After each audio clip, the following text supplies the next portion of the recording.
Morning, welcome back to my channel sweetie simplest. Welcome. গোলাতে একটু বসে গেছে, যেহেতু এখন বাজছে 4টে, তো 3:30 উঠার পর চান হয়ে গেছে। আমার চান কমপ্লিট, আমি রেডি হয়ে গেছি। তো 3:30 উঠেছে বলে তাই জন্য তো আমাদের আগে কথা বলতে পারিনি, আমি রেডি হয়ে পরে কথা বলছি। এখনও জলদি করছে, তো আমরা নিচে যাব। আমি আর পিসি পুরো রেডি হয়ে গেছি।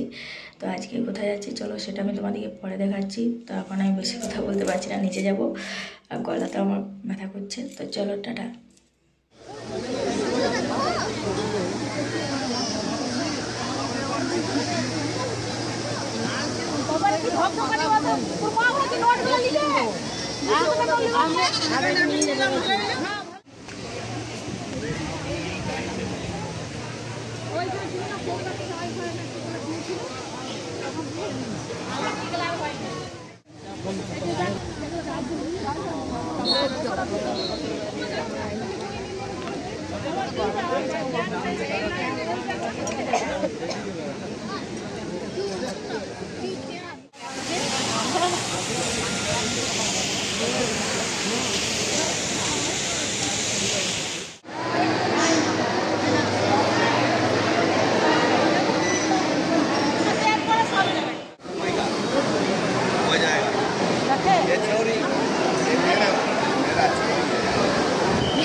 জেনে নেবো ওই খন্ড কালীগঞ্জ জানবো আমি পড়ে যাই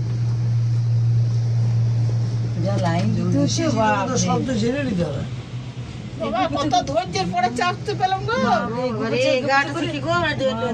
ভিডিও করছিস তো? হ্যাঁ, তোর বারবার মাকে টানাবে, দেখিয়ে যায় মাকে দর্শন।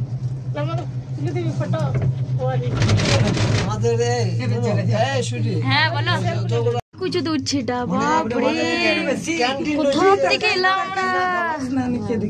কিছু হবে না, এত ভয় নেই। পড়লে তুমি নিচেই পড়বে। সত্যি দারুণ লাগছে, কত নিচ থেকে এলাম আমরা। আমরা কত সব জায়গাতে যাচ্ছি। লাইন চলে গেল, লাইন চলে গেলে আটকে গেলাম এখানে। যা বা ভাই, আমরা আটকে গেলাম। জেনারেটর চলছিল না, ওটা আবার বন্ধ করে ওরা লাইন দেবে। ফটো যদি তুলবি আমাকে বলতে দে, ফটো যদি তুলবি এইটাকে তুল, যদি আসে দেখ এই যে তাহলে 3-6টা ফটো আর মেঘ সমেত এই বুঝতে পারলি? ওটা ঘর করেছে, এগুলো ঘর করেছে।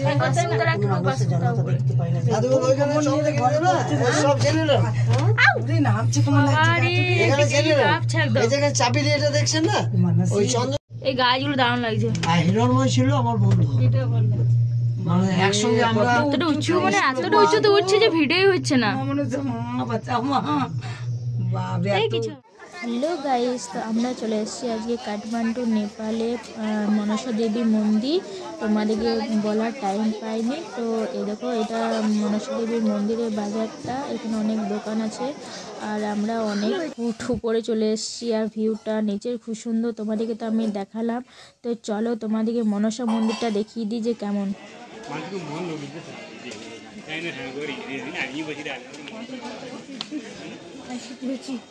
দেখো কত সিঁড়ি, এত পাহাড়ের উপরে উঠলাম তাও সিঁড়ি। টাকা দিয়েও সুখ নেই, টাকা দিয়েও কষ্ট।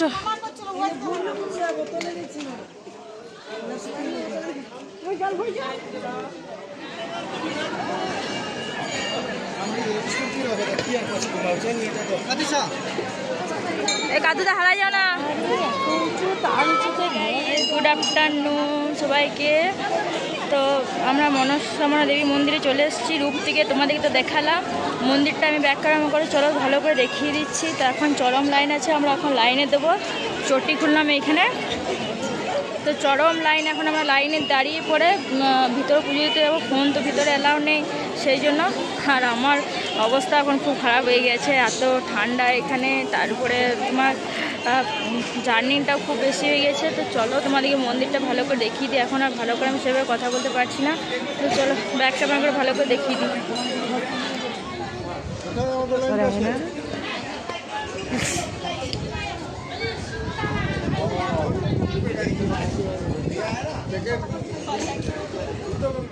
হাই গাইস, তো চলো আমাদের পুজো কমপ্লিট হয়ে গেছে। আর দেখো মনস্কামনা দেবী মন্দির অনেকটা পাহাড়ের উপরে আছে, এখানে চরম ঠান্ডা। তো আমরা এবারে রূপে যাবো, কারণ কি সন্ধ্যা হলে মনে হয় রূপ যেহেতু বন্ধ হয়ে যায়। এরকম মন্দিরটা তো আমি চটি করতে যাচ্ছি। আমাদের ফটো তোলা কমপ্লিট হয়ে গেছে, পুজো কমপ্লিট। তো এবার রূপে যাই, তোমাদের সাথে পরে কথা হবে। বাইরে রুমে গিয়ে তোমাদের সাথে কথা হচ্ছে, জানি না যদি আজ বাস চলবে মনে হয়। তো বেশ টাটা, পরে কথা হচ্ছে। Hello guys, good evening. So guys, আমি ভেবেছিলাম যে তোমাদেরকে ব্যাক ক্যামেরা করে পুরো ভিউটা দেখাবো মনসা দেবী মন্দিরটা। তো আমি সেইভাবে তোমাদেরকে দেখাতে পারিনি, কারণ ভীষণ আমার জার্নি হয়ে গেছিলো। 3-4 ঘন্টা লাইন দেওয়ার পর তারপর 1.5 ঘন্টা পর আমরা রূপে গিয়েছি। তারপরে আবার মানে মন্দিরে অতক্ষণ লাইন দিয়েছি, প্রায় 1 ঘন্টার মতন। তো সেইভাবে দেখানো আর কি সম্ভব হয়নি। তো আমরা এখন সবাই বাসে উঠে গেছি, আমরা আবার বাড়ি ফিরছি। তো আজকে তো আমরা বাড়ি পৌঁছাবো না, আমাদের বাড়ি পৌঁছতে প্রায় কালকে মনে হয় সকাল বা দুপুর এরকম সামথিং কিছু হয়ে যাবে। তো যাই হোক, আমি সরি তোমাদেরকে সেভাবে আপডেট দিতে পারিনি বলে। তো তোমাদের সাথে চলো আবার পরে কথা হবে, টাটা।